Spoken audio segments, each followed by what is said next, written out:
done some miraculous work, and also back up and bringing along and being sensitive to Sister Mae Miller's condition. I come at this by way of my long participation in the reparation movement, and being a part of organizations like Trans-Africa, and obviously others that have been working on reparations since the 1980s. And COBRA, of course, is the basic organization that has been working on this all that time. And as a part of that, I've often appeared on radio, television, and engaged with people about the issue of reparations. And I got tired of that, and I stopped it because I realized that that was simply a form of entertainment for some people, and folks really were not taking it seriously. And I said, well, let me write a book on it. And so my most recent book came out in 2008. It's called The Price of Racial Reconciliation. And that book, I started it actually when I was in Australia. The government of Australia asked me to come. They were doing some reconciliation with the indigenous population. I went from there to Cape Town.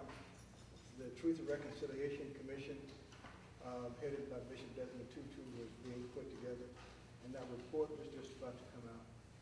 And in the United States, there was a so-called race dialogue, which had been put together at that time by Bill Clinton.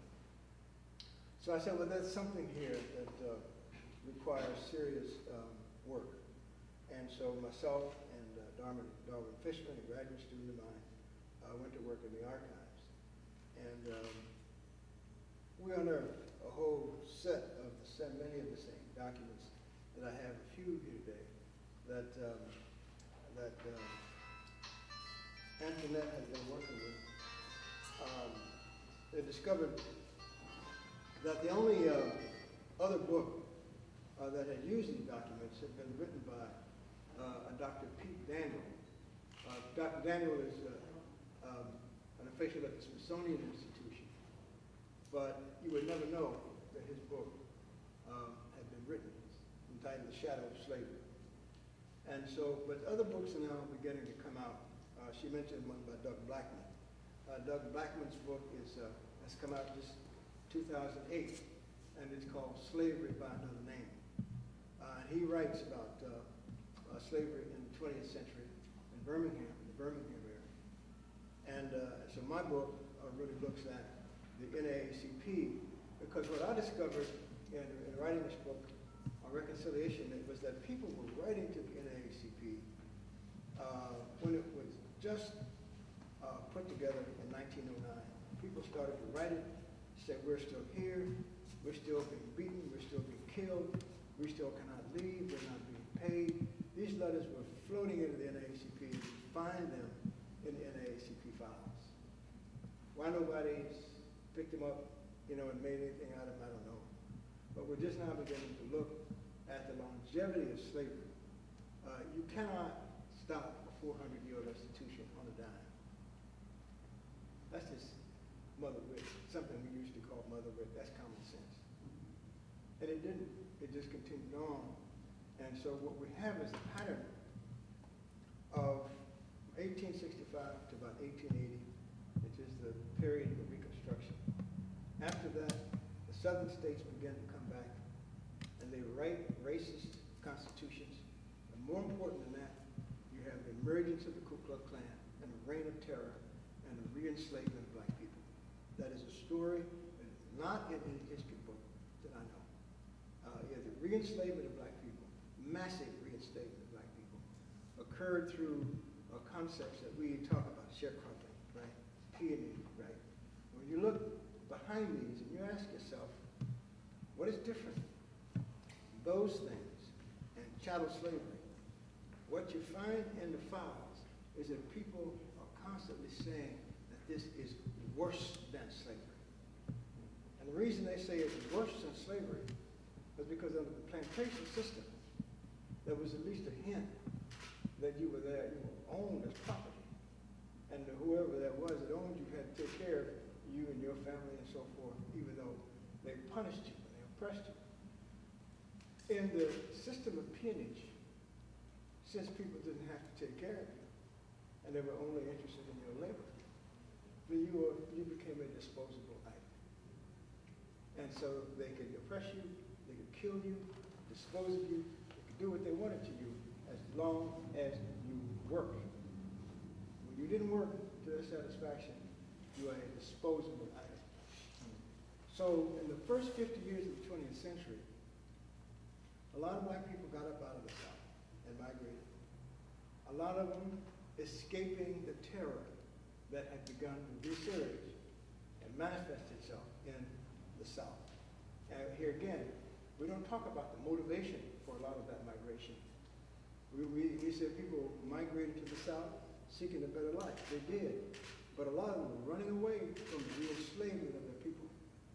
And the other thing you see in the records are people writing back to plantation owners, writing back from the North, writing back to the NAACP, saying, my mother, my father, my children are on that plantation, they won't let them go. I'm up in Chicago someplace, they won't let them go. And I'm afraid to go back down there and get them because I know that I will be re-enslaved.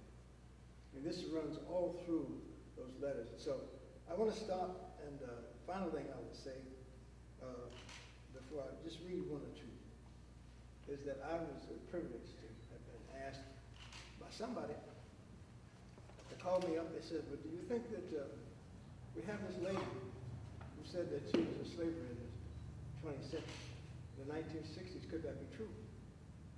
And I said, yeah, well, I know it could be true. This was Nightline. They didn't believe it, so they sent some researchers to my office. And I took them to the National Archives and spread out some of the letters that we had. They looked at them, they came back, and they said, okay, we're going to do a Nightline segment. And you'll see that Nightline segment. You'll see this brave lady. You'll see Antoinette, and you'll see myself on that segment. That happened something like 3 years ago. 3 years ago. Nightline made a documentary of this.